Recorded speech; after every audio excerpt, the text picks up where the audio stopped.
Hello friends, welcome back to the Manzil Bharat. कैसे हैं आप सब? I hope you all are fine और पूरी मेहनत के साथ आप अपने एग्ज़ाम की प्रिपरेशन कर रहे होंगे। जो सीरीज़ हमने स्टार्ट की है जहां हम MCQs डिस्कस कर रहे हैं, दैट इज़ मिक्स, उसी का ये पार्ट 3 है। आज मैं आपके लिए MCQs लेके आई हूँ general knowledge with respect to India और कुछ क्वेश्चंस इसमें general knowledge with respect to JNK भी होने वाले हैं। सो मिक्स रहेंगे जैसे अभी तक हम करते आए हैं और कोशिश यही रहेगी कि उन सभी पोर्शंस को हम टच करें जिनके एग्जाम में पूछे जाने के बहुत ज़्यादा चांसेस हैं। ठीक है, तो विदाउट वेस्टिंग मच टाइम हम स्टार्ट करते हैं। उससे पहले आप लोगों के लिए एक अनाउंसमेंट या रिमाइंडर, जिन्होंने अभी तक ये टेस्ट सीरीज परचेज नहीं की है, हमारी ऐप पे द मंजिल भारत ऐप पे आपको टेस्ट सीरीज मिलेगी कांस्टेबल के एग्जाम की at a minimal price of 99।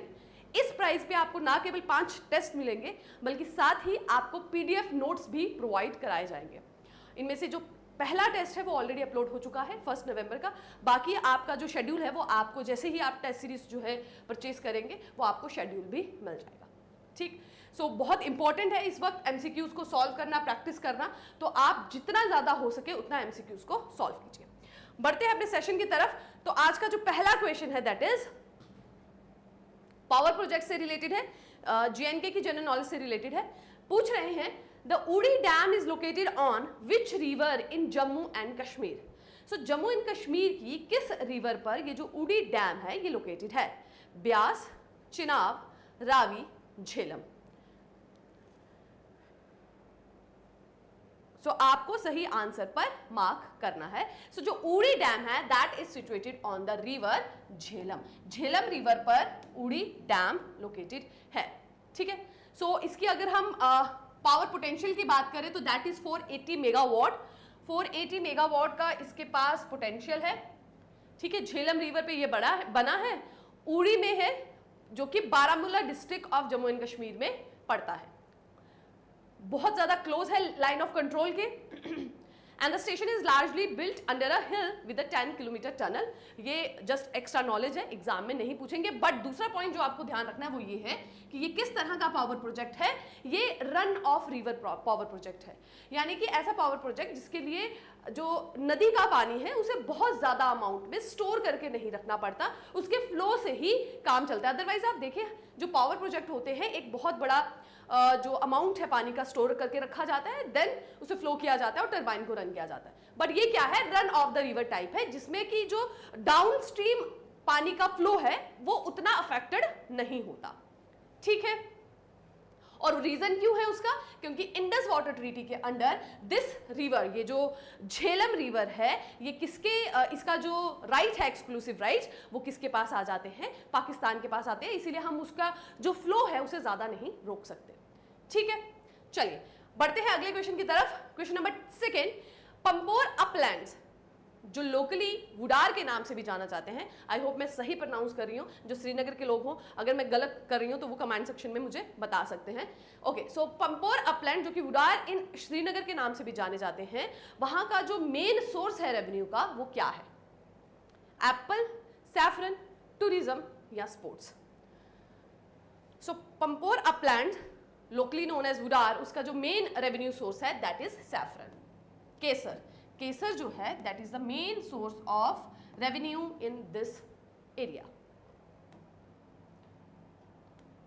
Question number 3,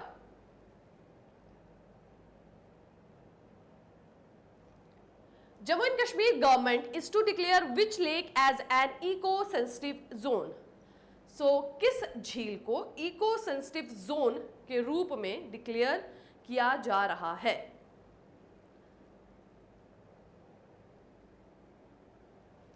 Mansar, Wular, Dal या Nigeen? So the correct answer is Dal lake. 10 member committee बिठाई गई थी इसी चीज के लिए कि ये जो पर्टिकुलर लेक है इसे इको सेंसिटिव जोन की तरफ से की तरह इसको डिक्लेयर किया जाए, क्योंकि इसका जो साइज है वो श्रिंक हो रहा है।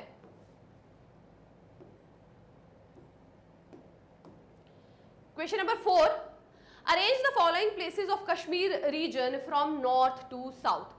तो ये जो 4 रीजन आपको दिए गए हैं इनको आप अरेंज करना है आपको नॉर्थ से साउथ की तरफ। ठीक है, सबसे पहले आपका सबसे टॉप पे आपका नॉर्थर्न रीजन आना चाहिए, उसके बाद लास्ट में it should be a southernmost region. ठीक, सो क्या क्या रीजन है?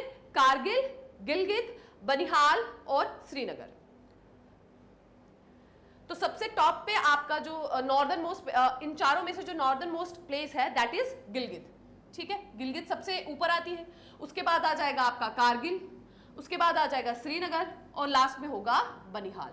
ठीक है, बनिहाल टनल है ना, जम्मू से श्रीनगर की तरफ जाते पहले बनिहाल टनल आता है, फिर श्रीनगर डिस्ट्रिक्ट आती है। ठीक है, then comes the Kargil and then the Gilgit.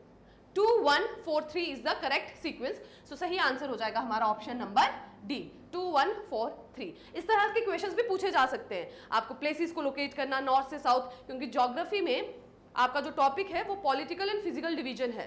सो बहुत इंपॉर्टेंट है, इसका आप अच्छे से प्रिपरेशन करिए।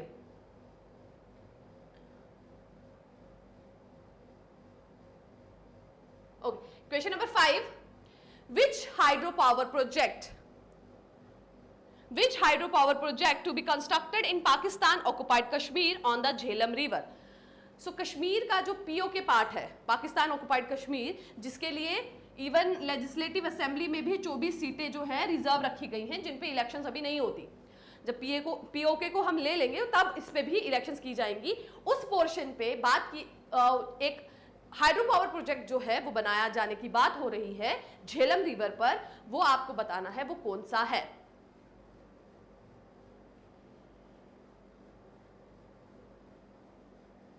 और चाइना और पाकिस्तान के कोऑपरेशन से ये पर्टिकुलर हाइड्रो पावर प्रोजेक्ट बनाया जा रहा है और ये पार्ट होने वाला है सीपैक का। CPEC is China Pakistan economic corridor, CPEC का ये पार्ट रहने वाला है। And the correct answer is option number A, Azad Patan project. इसकी जो कैपेसिटी है it will be around 700 megawatt की इसकी कैपेसिटी बताई जा रही है। बढ़ते हैं क्वेश्चन नंबर 6 की तरफ। The holy place of Baba Dhansar, tourist places, ठीक है, इंपॉर्टेंट टूरिस्ट प्लेसेस मेंशन है सिलेबस में। सो बाबा धनसर जो है एक इंपॉर्टेंट होली प्लेस है, वो जम्मू एंड कश्मीर के किस डिस्ट्रिक्ट में लोकेटेड है? Doda, Reasi, Ramban, Shopian. So Baba Dhansar is located in Reasi. Maximum आप सब स्टूडेंट्स को इसका आंसर पता होगा और होना भी चाहिए। Okay, how many schedules the constitution of India contains? Bharat के संविधान में, पॉलिटी से रिलेटेड क्वेश्चन है ये, कितने शेड्यूल हैं? 9, 10, 11, 12। सो भारत के संविधान में टोटल 12 शेड्यूल्स हैं। ठीक है, और जिसको याद रखने का जो तरीका हमने किया था that is tears of old PM. 1 2 3 4 5 6 7 8 9 10 11 12. So all these are the schedules of Indian Constitution. ठीक है, panchayat, municipalities, defection, land, official language, federal structures, ठीक है, ये सब भारत के संविधान के शेड्यूल्स में हैं। Question number 8, in a nuclear reactor one of the following is used as a fuel.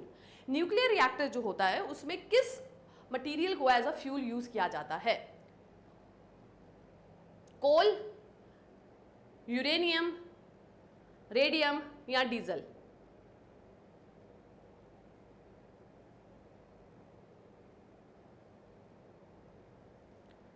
So nuclear reactor में यूज किया जाता है यूरेनियम को।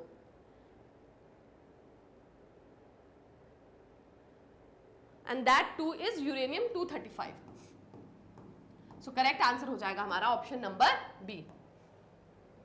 Question number 9, who among the following attended all the 3 round table conferences? आपको बताना है ये जो 3 राउंड टेबल कॉन्फ्रेंसेस ऑर्गेनाइज कराई गई थी ब्रिटिश सरकार द्वारा ड्यूरिंग द इंडिपेंडेंस स्ट्रगल, ताकि एक मिडिल टर्म पे पहुंचा जा सके, सो कन्विंस किया जा सके भारतीयों को सेकेंड वर्ल्ड वॉर में एंटर करने के लिए। सो उस राउंड टेबल कॉन्फ्रेंस में, तीनों राउंड टेबल कॉन्फ्रेंस में एक पर्सन थे जिन्होंने तीनों अटेंड की थी। वो कौन थे? Jawaharlal Nehru, doctor BR Ambedkar, Vallabh Bhai Patel, doctor Rajendra Prasad. So the correct answer is option number B, doctor BR Ambedkar ji ने, जिनको फादर ऑफ कॉन्स्टिट्यूशन भी कहा जाता है, उन्होंने तीनों राउंड टेबल कॉन्फ्रेंसेस को अटेंड किया था। अपने करेक्ट आंसर मार्क करते जाइए और मुझे कमेंट सेक्शन में अपना स्कोर जरूर बताइएगा। चलिए question number 10, where is national sugar institute established? National sugar institute को कहां एस्टैब्लिश किया गया है? Kanpur, new Delhi, Lucknow, Gajraula. So sugar institute Kanpur में है, इसे कानपुर में एस्टैब्लिश किया गया है और 1936 में कानपुर उत्तर प्रदेश में इसे 1936 को एस्टैब्लिश किया गया था नेशनल शुगर इंस्टीट्यूट। ये वर्क करता है as a centre for research, training and advisory services to the sugar industry. ठीक है, रिसर्च, डेवलपमेंट और ट्रेनिंग जितनी भी इस पर्टिकुलर इंडस्ट्री में होती है उससे रिलेटेड इस इंस्टीट्यूट में काम होता है। Question number 11, a national leader, important days में से ये क्वेश्चन है। A national leader whose birthday is observed as the National Education Day on November 11 is। सो भारतीय लीडर जिनका जन्मदिन नेशनल एजुकेशन डे के रूप में मनाया जाता है वो कौन है? और ये हमारे देश के पहले एजुकेशन मिनिस्टर्स भी थे और इनका जन्म 11 नवंबर 1888 में हुआ था। कौन है ये? जेबी कृपलानी, राजीव गांधी, मौलाना अबुल कलाम आजाद या Sarojini Naidu? So the correct answer is option number C, Maulana Abul Kalam आजाद, जो कि भारत के पहले एजुकेशन मिनिस्टर भी रहे हैं। इनके जन्मदिन पे बनाया जाता है national education day. Question number 12, the Nagarjuna Sagar project is constructed on the river.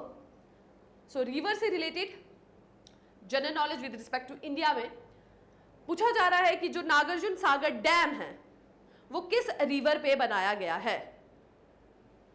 Kaveri, Krishna, Godavari, Indus? So Nagarjuna dam जो है that is built on the Krishna river. Krishna river पर यह प्रोजेक्ट बनाया गया है। ये बॉर्डर पर है दो स्टेट्स की, one is Andhra Pradesh and other is Telangana. इन दोनों स्टेट्स के बॉर्डर पर ये पर्टिकुलर प्रोजेक्ट जो है वो सिचुएटेड है। 1955 से 1967 के बीच में इसे बनाया गया था और मेनली इसका मकसद था इरिगेशन और हाइड्रो इलेक्ट्रिसिटी का प्रोडक्शन करना।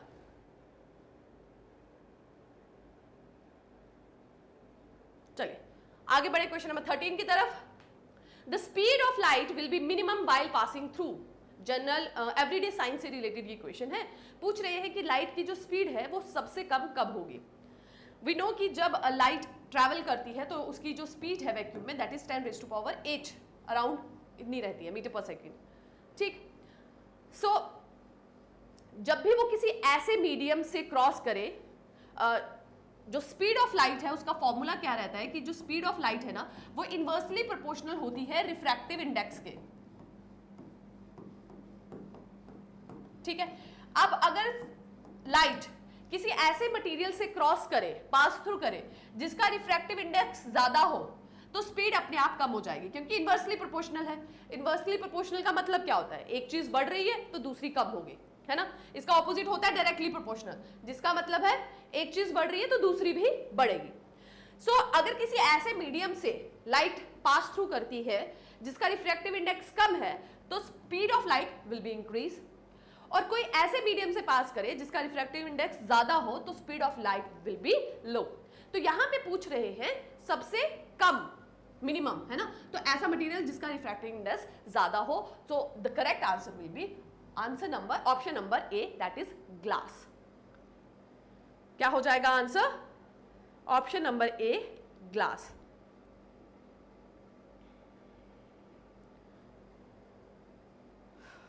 सॉरी, चलिए आगे बढ़ते हैं। Question number 14, galvanised iron sheets have a coating of. Iron sheets को जंग से बचाने के लिए उस पे एक कोटिंग की जाती है एक मटेरियल की, जिसको गैल्वेनाइजेशन कहते हैं। इस प्रोसेस में किस मटेरियल की कोटिंग जो है आयरन पे की जाती है ताकि उसे जंग ना लगे, ये आपको बताना है। टिन, लेड, जिंक या chromium. So galvanised iron sheet have a coating of zinc. ठीक है, जिंक की कोटिंग को चढ़ाने को ही गैल्वेनाइजेशन कहते हैं। क्वेश्चन नंबर 15, यूएन से रिलेटेड ये क्वेश्चन है। Permanent member of UN security council are. UN security council में टोटल 15 मेंबर होते हैं, जिसमें से जो 5 होते हैं वो परमानेंट होते हैं और 10 जो है वो हर 2 साल में चुने जाते हैं। ठीक है, 5 जो है वो फिक्स है उनकी मेंबर। इवन इंडिया भी बिड कर रहा है कि उसे यूनाइटेड नेशन सिक्योरिटी काउंसिल का परमानेंट मेंबरशिप मिले, बट उसे नहीं मिल रही बिकॉज चाइना एक मेन रीजन है। क्योंकि अगर किसी भी कंट्री को सिक्योरिटी काउंसिल की मेंबरशिप चाहिए तो उसे जो वो 5 मेंबर हैं सिक्योरिटी काउंसिल के, उन सब का वोट चाहिए। ठीक है, एक सिंगल कंट्री का भी वोट नहीं मिला तो उसे मेंबरशिप नहीं मिलेगी। सो अब एक कंट्री ऐसी है दैट इज चाइना, जो कि यूनाइटेड नेशन की सिक्योरिटी काउंसिल में है, जो इंडिया को इसका परमानेंट मेंबर बनने नहीं दे रही है। इस पे बहुत ज्यादा कंट्रोवर्सी भी चली है।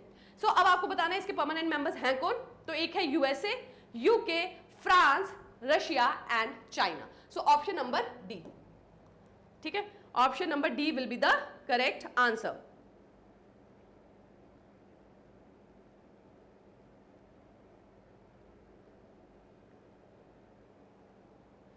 चलिए आगे बढ़े। The author of the book my country my life is, my country my life book के ऑथर कौन है? लालकृष्ण आडवाणी, जसवंत सिंह, दिलीप कुमार, सुनील गावस्कर। सो इस पर्टिकुलर बुक के जो राइटर है, ऑथर है, दैट इज लालकृष्ण आडवाणी, जो कि भारत के पॉलिटिशियन हैं और डिप्टी प्राइम मिनिस्टर रहे हैं। वो डिप्टी प्राइम मिनिस्टर रहे वो 2002 से लेकर 2004 के बीच में। ये भारत के डिप्टी प्राइम मिनिस्टर भी रहे हैं और लीडर ऑफ ऑपोजिशन थे ये in the 15th Lok Sabha. So my country my life के ऑथर है Lal Krishna Advani. Question number 17, the partition of Bengal was revoked by the British government in the year.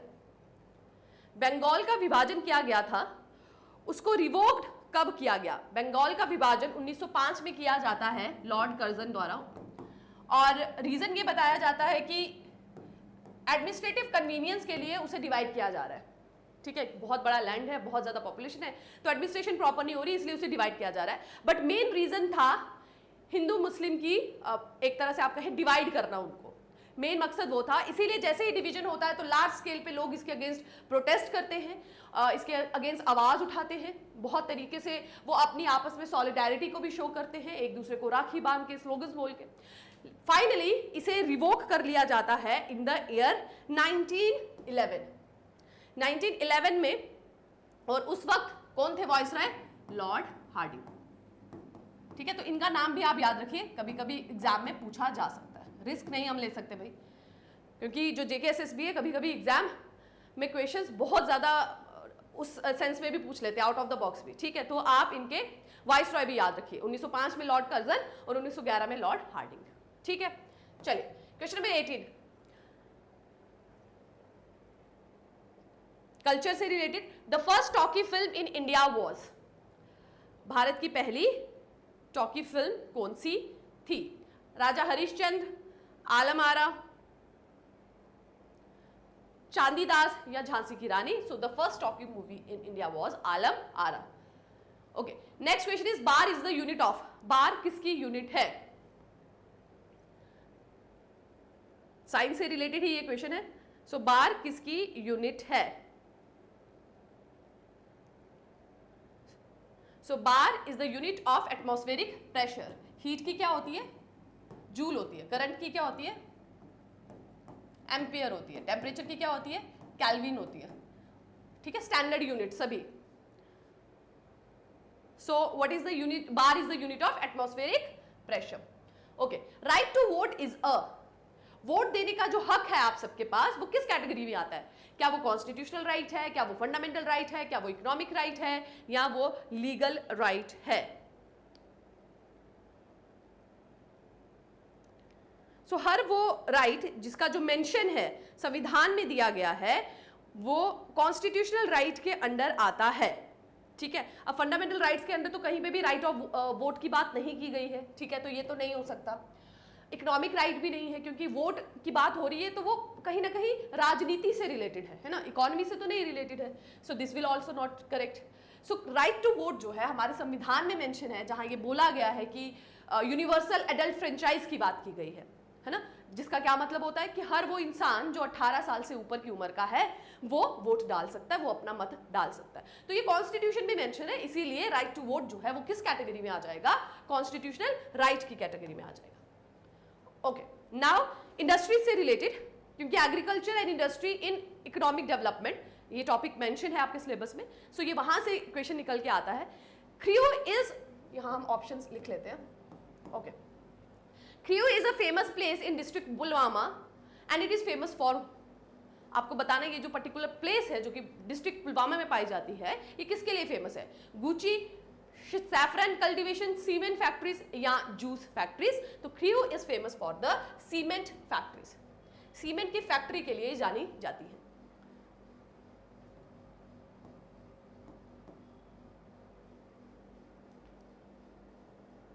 Which among the following district of J&K is one of the leading producer of walnut?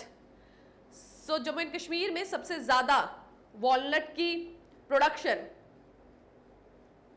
किस district में होती है? Even one district one product के under भी walnut जो है इस particular district को दिया गया है, so that is Kupwara. Teesta forms a part of which major river system? Teesta forms a part of which major river system? Teesta river जो है वो किस रिवर की ट्रिब्यूटरी है? गंगा, कृष्णा, कावेरी या ब्रह्मपुत्र? सो तिस्ता रिवर जो है that it is a tributary of Brahmaputra. ठीक है, किसकी ट्रिब्यूटरी है ये? ब्रह्मपुत्र, जो कि एक ट्रांस हिमालयन रिवर है। Question number 24, easy one. By what name is the Ganga known in Bangladesh?